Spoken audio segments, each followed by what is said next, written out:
Let's talk about cost of living once again. We've had a big indication from the US Federal Reserve overnight as to where interest rates might go here. Now, the US Federal Reserve is the most powerful central bank in the world, and it's clearly worried about a recession in the United States. That's not something the RBA can ignore. Economists are now saying there could be up to 5 interest rate cuts next year. But at the moment, we're still in the middle of a cost of living crisis. Joining me now is independent MP Dai, who's always got a finger on the pulse in this area. We've seen also, this week, big business also say to the government that this rhetoric about populist rhetoric about businesses, price gouging and having a bad reputation among customers is something that could be really potentially damaging, and that we need to be reminded that it's business that employ people, that keep people in jobs. If I could ask you firstly about that relationship between the government and what business is saying about red tape, IR and taxes, what would you want to see for business? Is there anything that you agree with there? Look, I actually this week went and visited a small, medium-sized manufacturing in my electorate of Fowler, and they produce the pipes that in use in sewage, and they're importing stainless steel because we don't make stainless steel anymore. So we sent, cadmium and all that across overseas, but then we import back this material, and they are struggling because they're saying that, especially when it comes to obviously the government had this big announcement on the Future Made in Australia legislation, but the future is actually not made in Australia. A lot of these small businesses are really struggling, with obviously payroll tax, with all the increases in wages in terms of the IR, and with all of these, I suppose, barriers for small to medium-sized businesses to grow. The government is not really investing and looking at how they can assist small to medium-sized businesses to grow. Now, we've got about 47,000, my understanding, small to medium-sized manufacturing businesses in Australia. 47,000. Now, most of those employ up to about 20, but they are the engine. Small to medium-sized manufacturing are the engine of our economy, and in particular in Fowler, where manufacturing employs 40% of the population as opposed to 5.9% in Australia.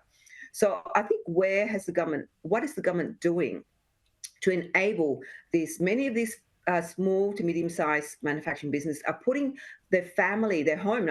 This company put their family home on the line in order to grow their business, and they are, So why aren't we supporting them? And yet we're investing in the big end of town. Now, the majority of the people employing people are the small to medium size. So we need to do more for small to medium size.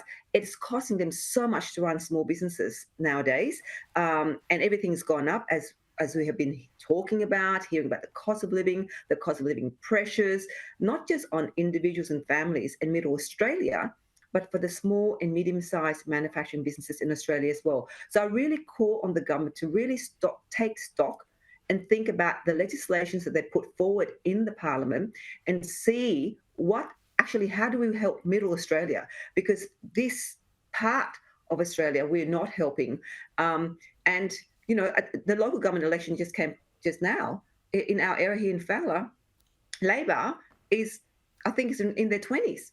In areas they're in 13%. So it just shows that people are now so disenchanted with the Labor Party, especially the Labor Party voters out here in Western Sydney. Really, they're disenchanted. What is the message, that Anthony Albanese has the power to do something but won't? Or what are you hearing in terms of feedback? Absolutely. They have been watching this term. The government have not acted on the cost of living pressures for people in Western So they're Sydney. getting no credit for the energy rebate and the tax cut. I keep on saying this, Laura.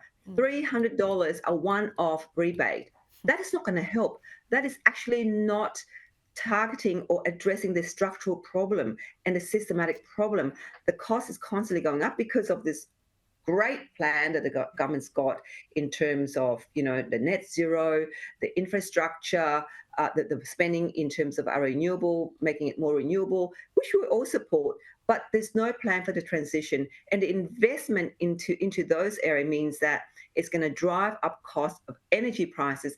And the government have not actually told us how are they going to bring down energy prices. What will they do? It's no point just handing out $300 for individuals or $325 for small business, because the energy price has gone down triple. So what will the government do in order to ensure that energy prices will go down in the future? I don't think they've got a solution. I don't think they've got an answer. I don't even think they're looking to find out how they can do that.